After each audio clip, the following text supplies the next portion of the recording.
سرسوں کے تیل کے فضائل کو سنا سنا کے سرسوں کا تیل یہاں لگائیں پھر یہاں لگائیں پھر یہاں لگائیں، کھرب پتی بن گئے یار. جو سرسوں کے تیل نکال رہی ہے نا کمپنی، اس کے پاس اتنا پیسہ نہیں ہے، اس کے پاس اتنا پیسہ نہیں ہے. تو یہ مذہبی لوگوں میں ایک بیماری ہے اور اسی وجہ سے مذہب بدنام ہوتا ہے. علماء کو بھی لوگ پھر لوگ صحیح عالم غیر عالم میں فرق کیے بغیر سب کو ایک لاٹھی سے ہانکنا شروع کر دیتے ہیں. ابے یہ مولوی کے پاس گاڑی کہاں سے آئی، ابے یہ مولوی لوگ کہاں سے. بھائی کیا مولوی نہیں تجارت کر سکتا، وہ نہیں کما سکتا؟ ایک اور اہم آیت ہے اس بارے میں، یا ایھا الذین آمنوا ان کثیرا من الاحبار والرہبان، اے ایمان والو بہت سے یہودی عالم اور بہت سے عیسائیوں کے مذہبی رہنما لیأکلون اموال الناس بالباطل، لوگوں کا مال ناحق طریقے سے کھاتے ہیں. اس سے پتہ چلتا ہے کہ مذہبی لوگوں کا پبلک کا مال اڑانا یہ پرانا مسئلہ ہے. یہ صرف آج امریکہ کینیڈا میں میرے ساتھ نہیں ہوا. میں نے بتایا تھا نا کیسے میرے نام پہ مذہبی لوگوں نے ٹکٹ لگا لگا کے مجھے ناشتے کرائے. میں سمجھ رہا ہوں یہ لوگ مجھ پر مہربان ہو گئے، مجھے انڈے پراٹھے کھلا رہے ہیں. پتہ چلا اس انڈوں پہ بھی ٹکٹ لگا ہوا ہے. جو مفتی صاحب کے ساتھ ناشتہ کرے گا $50، اور اس میں ہوٹل والے کا بھی کمیشن اور فلانے کا بھی کمیشن. اس طرح سے مجھے نچوڑا گیا. سب نے نہیں، بہت سے لوگوں نے. میں منع کر رہا ہوں بھائی، میں چندہ نہیں کروں گا. میرا بیان 1 گھنٹہ لیٹ شروع کرایا جا رہا ہے. آنے سے پہلے بندے نے دبا کے لوگوں سے ڈالر نچوڑے، اور اس بندے کے بارے میں پتا چلا، امریکہ کی بات کر رہا ہوں، کہ یہ بیچارہ بے روزگار تھا، اس کو سمجھ میں نہیں آ رہا تھا. امریکہ آ گئے لیکن ویسے کے ویسے ہی ہیں. تو پھر یہ گیا درس نظامی کی ڈگری حاصل کی اس نے. یہ ایسا بھی طریقہ ہے، میں آپ کو بتا رہا ہوں، آپ لوگ بھی کر سکتے ہو حرام جہنم میں جانے کے لیے. تو اس نے کیا کیا، پھر وہاں مورگیج پہ اپنے نام پہ مسجد خریدی. مورگیج پہ، ایک تو سود پہ، اور مسجد بھی اپنے ذاتی نام پہ مسجد خریدی. پھر لوگوں سے چندہ بٹورنا شروع کیا. کوئی حساب و کتاب لینے والا نہیں ہے. کروڑوں روپے چھاپ لیے اور دے دنادن. سمجھ رہے ہو؟ پھر مشہور لوگوں کو بلا کے تقریریں کروا کے الگ پیسے بٹورے جا رہے ہیں. تو میرے بھائی یہ چل رہا ہے مارکیٹ میں. سارے ایسے نہیں ہیں، ساری مسجدیں ایسی نہیں ہیں، سارے مدرسے ایسے نہیں ہیں، لیکن ایسے ہیں بھی. ٹھیک ہے نا، ایسے ہیں بھی. بہت دیکھا ہے ہم نے اس طرح مختلف جگہوں پہ جا کے ٹریولنگ کے بعد. یہاں بھی ہوتا ہے، بہت بندے مل رہے ہیں. تو اللہ تعالیٰ فرماتے ہیں عامل لوگ دیکھو نا کیسے لوگوں کا مال سرسوں کے تیل کے فضائل کو سنا سنا کے، سرسوں کا تیل یہاں لگائیں پھر یہاں لگائیں پھر یہاں لگائیں، کھرب پتی بن گئے یار. جو سرسوں کے تیل نکال رہی ہے نا کمپنی، اس کے پاس اتنا پیسہ نہیں ہے، اس کے پاس اتنا پیسہ نہیں ہے. اور جو میڈیا پہ بیٹھ کے بتا رہا ہے داڑھی رکھ کے ٹوپی میں، سرسوں کا تیل تھوڑا سا آپ یہاں لگائیں، تھوڑا سا سرسوں کا تیل آپ یہاں لگائیں، تھوڑا سا ناخن پہ لگائیں، 75 بیماریوں کی شفا ہے اس میں. وہ کھرب پتی بن گیا یار. یہ ہے قرآن کہہ رہا ہے خبردار، مذہب کے نام پہ کیا کما رہے ہیں؟ پیسہ کما رہے ہیں مذہب کے نام پہ. تو اور بنیان، کچھ خواتین کے بنیان سونگتے ہیں جن چڑیل بھوت، اور پھر نوٹ چھاپتے ہیں الو بنا بنا کے. کچھ کیا کرتے، حلوے مانڈوں میں لگا دیا لوگوں کو. ہم تو محرم میں بھی سوکھے سوکھے، سفر میں بھی سوکھے سوکھے، ربیع الاول میں بھی سوکھے سوکھے. ایسا ہی ہے کہ نہیں ہے؟ کیا مطلب ہمیں کیا نبی سے محبت نہیں ہے؟ معاذ اللہ.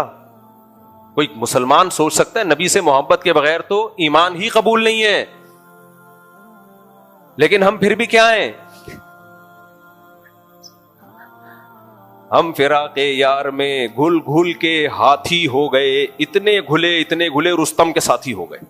یعنی نبی، یعنی محبت میں جو ہے بجائے تو کسی بھاری جسم والے عالم سے بدگمان نہیں ہونا چاہیے. میں بار بار یہ بات کہتا ہوں. کچھ لوگ بہت کم کھاتے ہیں پھر بھی وزن بہت زیادہ ہوتے ہیں، تو نیچرل ہے، قدرت کی طرف سے ہوتا ہے. لیکن ہم لوگ کتنا مذہبی رسومات کے نام پہ کھاتے رہتے ہیں. تو اللہ فرماتے ہیں لیأکلون اموال الناس بالباطل. استخارے نکال کے کتنے مولوی ہیں جو لوگوں سے پیسہ کھا رہے ہیں. لوگ کہتے ہیں وہ تو فری میں استخارہ نکالتے ہیں، وہ الو بنا رہا ہے. اس کو پتا ہے جب میں استخارہ نکال کے دوں گا تو پرلے درجے کا بغیرت ہوگا کہ ہدیہ نہ دے، لہذا کچھ نہ کچھ تو یہ مجھے دے گا. حالانکہ حدیث میں تو نہیں ہے کوئی استخارہ نکلتا بھی ہے کہیں. اس دن ایک بریلوی عالم کا بیان سنا, بڑا اچھا بیان کیا, مجھے بڑی خوشی ہوئی. وہ بالکل وہی بات کر رہے تھے جو میں کر رہا ہوں, مجھے بڑی خوشی ہوئی. انہوں نے کہا یہ جو مولویوں نے استخارے ٹی وی پہ بیٹھ کے نکال رہے ہیں کہ استخارہ نکالو تو نیلا آئے گا, ہرا آئے گا, تو یہ کہاں سے ثابت ہے؟ مجھے بڑا اچھا لگا کہ یار, تو اس لیے میں کہتا ہوں سارے مولویوں کو ایک لاٹھی سے نہیں ہانکنا چاہیے, لیکن یہ بیماری بہرحال مولویوں کی ہے. استخارے کے نام پہ لوگوں سے پیسے کھانا اور پھر ذائچے بنا بنا کے کہ یہ رشتہ تمہارے جوڑ کا ہے, یہ تمہارے توڑ کا ہے. ایک جس کا کوئی چینل نہ چل رہا ہو, خوابوں کی تعبیر کا چینل کھول کے بیٹھ جائے, وہ خوابوں کی, تیرے کو یہ نظر آیا تو یوں ہے, تیرے کو یہ نظر آیا تو. ہم تو خوابوں کی تعبیر پہ 1 روپیہ ہمیں کوئی دے گا؟ اس لیے نہیں دے گا کہ ہم تعبیر کیا بتاتے ہیں. حضرت مجھے رات کو خواب میں چڑیلیں آئیں, میں کہتا ہوں رات کو کھانا جلدی کھاؤ, 2 گولی کارمینا کھاؤ, پیٹ میں گیس ہوگی تو چڑیلیں آئیں گی. اس پہ کیا ملے گا یار؟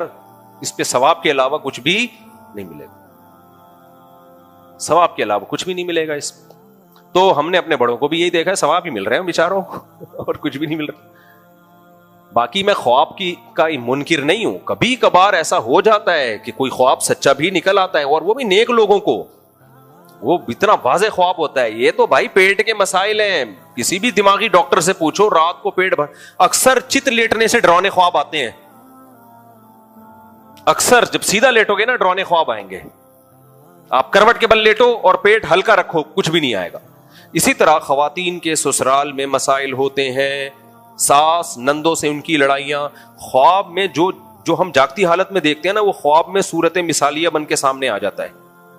صورت مثالیہ جب خواب ہم دیکھتے ہیں, اب کسی خاتون کو چڑیل آ رہی ہے تو وہ ساس آ رہی ہے, حقیقت ہے. سانپ آ رہے ہیں تو وہ نندیں آ رہی ہیں, جو دن بھر جو ان کو لگتا ہے وہی وہ بتاتی ہیں ہمیں. میری نند جو تھی مجھے سانپ کی شکل میں نظر آئی, اس کا مطلب یہ ہے ہی ڈسنے والی.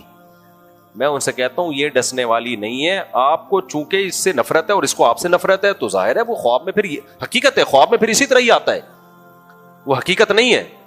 چلو ایک اور بات بھی یاد آ گئی, وہ چھیڑنا تو نہیں چاہیے, وہ میں نے مسئلہ نہیں بتایا تھا کہ المہند المفند میں لکھا ہوا ہے کہ انجینئر نے اعتراض کیا نا کہ یہ لوگ قبروں سے فیض کے قائل ہیں, تو ہم نے اس کا جواب دیا فیض کا مطلب کیا ہے, قبروں سے مدد طلب کرنے کے قائل نہیں ہے. فیض کا مطلب جو اسباب کے درجے میں ہو, جیسے کسی بزرگ کی قبر کے پاس دفن ہوں گے تو جو رحمت ادھر ہو رہی ہے وہی رحمت آپ پر ہوگی. تبھی تو حضرت عمر نے خواہش کی تھی کہ مجھے نبی صلی اللہ علیہ وسلم کی قبر کے پاس دفن کیا جائے. تو وہ فیض جو اسباب کے درجے میں ہو, وہ شرک والے فیض کے ہم قائل نہیں ہیں, اور وہ تو لکھا ہوا ہے اس میں, تبھی مدد طلب کرنے کے قائل نہیں ہیں. تو اس پہ انجینئر نے جواب یہ دیا ہے کہ اگر قائل نہیں ہے تو وہ مولانا قاسم نانوتوی والا